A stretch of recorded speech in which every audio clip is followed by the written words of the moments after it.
ጦርነት ይቁም፣ የግፍ አገዛዝ ያብቃ፣ ሰላም ይስፈን፣ ሁሉን አቀፍ ሽግግር ከምርጫ በፊት ከትዕይንተ ህዝብ አዘጋጅ ግብረ ኃይል የቴክኒክ ኮሚቴ የተሰጠ መግለጫ።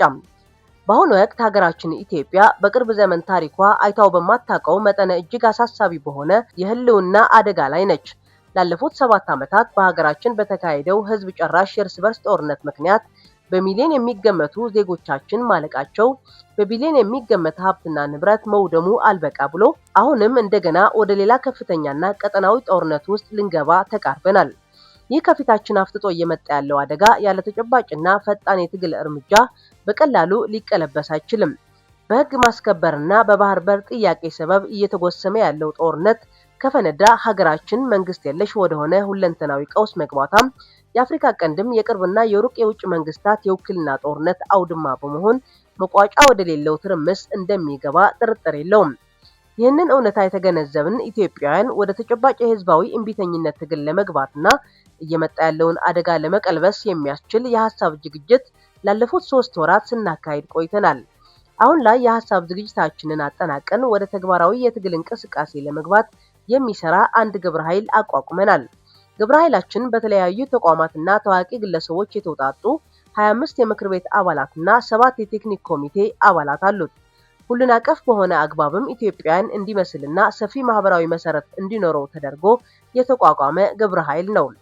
ግብረ ኃይላችን ጦርነት ይቁም፣ የግፍ አገዛዝ ያብቃ፣ ሰላም ይስፈን፣ ሁሉን አቀፍ ሽግግር ከምርጫ በፊት የሚሉ መሪ ሐሳቦች አንግቦ የተቋቋመ ነው። በቀዳሚ መርሃ ግብርነት ሊሰራቸው ያቀዳቸው ተግባራትም የህዝባዊ እምቢተኝነት ትግልን በከፍተኛ ሁኔታ ለማነሳሳት የሚያስችሉ አንድ የበየነ መረብ ትዕይንተ ህዝብና 2 ሰላማዊ ሰልፎችን በዋሽንግተን ዲሲ እና በለንደን ከተማ በሚቀጥሉት 2 ወራት ማካሄድ ናቸው። በቀዳሚነት ሊካሄድ የታሰበው የበየነ መረብ ትዕይንተ ህዝብ በዩቲዩብ ከ1 ሚሊዮን በሳተላይት ቴሌቪዥን ደግሞ ከ10 ሚሊዮን ያላነሰ ህዝብ በቀጥታ ስርጭት እንዲከታተለው ታቅዶ የሚካሄድ ነው።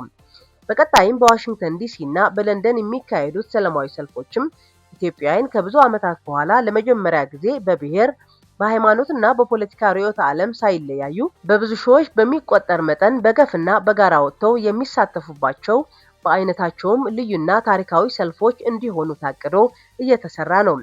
የእነዚህ ትዕይንተ ህዝቦች መሰረታዊ ዓላማም አንደኛ በኢትዮጵያውያን መካከል አዲስ የመተማመን ለጋራ ችግር በጋራ የመቆምና በጋራ የመታገል የተነሳሽነት ስሜትና ተስፋ እንዲጠነክር ማድረግ ነው። ሁለተኛም የውጭ መንግስታትና ዓለም አቀፍ ተቋማት የወቅቱን የኢትዮጵያ ሁኔታ በአግባቡ እንዲገነዘቡ ህዝቡም የብልጽግና አገዛዝ በከፍተኛ መጠን እየተቃወመ መሆኑን በተጨባጭ ተገንዝበው አስፈላጊውን ጫና በአገዛዙ ላይ እንዲፈጥሩ ጥረት ማድረግ ነው። ሶስተኛም ሌሎች ተመሳሳይና ቀጣይ መርሃ ግብሮችን ለማስፈጸም የሚያስችል ተነሳሽነት እንዲፈጠርና በመጨረሻም አገዛዙን ለማንበርከክ ለሚያስችል የሰላማዊ ህዝባዊ እምቢተኝነት ትግል ህዝቡ በከፍተኛ መጠን እንዲነሳሳና እንዲዘጋጅ ማድረግ ይሆናል። ይህ እጅግ ወቅታዊ ጠቃሚ የሆነና ከፍተኛ ስትራቴጂካዊ ፋይዳ ያለው መርሃ ግብር ውጤታማ እንዲሆን ከአንድ ስብሰባ ባለፈ የብዙሃኑ ኢትዮጵያውያን ተነሳሽነትና ተሳትፎ አስፈላጊ ነው። ስለሆነም የፖለቲካ ድርጅቶች፣ ሲቪክ ማህበራት፣ መገናኛ ብዙሃንና ተጽዕኖ ፈጣሪ ግለሰቦች በጊዜ የለንምና በከፍተኛ የይቻላል መንፈስ ተረባርበን የታሰበውን መርሃ ግብር ውጤታማ ልናደርገው ይገባል። እንዲህ አይነት ውጤታማ ስራ ሳንሰራ ትግሉን ወደ ላቀ ውጤታማነት ልናሸጋግረውም ሆነ አገዛዙን ልናሸንፈው እንደማንችል ተገንዝበን እጅ ለእጅ ተያይዘን በመታገል ሀገራችንንና ህዝባችንን ከህልውና ጥፋት መታደግ ይኖርብናል።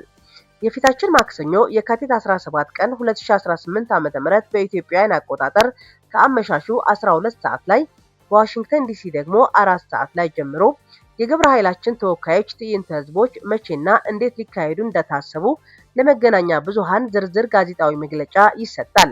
እያንዳንዱ ለሀገርና ለህዝብ ደህንነት ተቆርቋሪ የሆነ ዜጋ የመርሃ ግብሮችን ሂደት በአንክሮ እንዲከታተልና ተግባራዊ ተሳትፎ ለማድረግም ከወዲሁ የህሊና ዝግጅት እንዲያደርግ በዚህ አጋጣሚ ጥሪያችንን እናቀርባለን። ስንተባበር እናሸንፋለን። የትዕይንተ ህዝብ አዘጋጅ ግብረ ኃይል የቴክኒክ ኮሚቴ የካቲት 12 ቀን 2018 ዓ.ም